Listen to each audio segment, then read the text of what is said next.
what do the feet do, was the question. One couldn't see it, and I say, the feet don't do very much, they just stand there. But they make an enormous journey.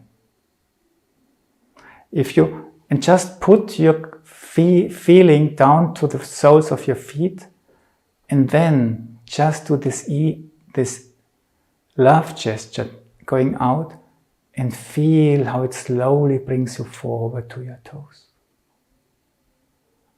Then do the E gesture in a way that the gesture slowly brings you back on your heels and the connection. And then bring in the remembrance towards the love quality, and let it bring you into the middle, that you feel your balls.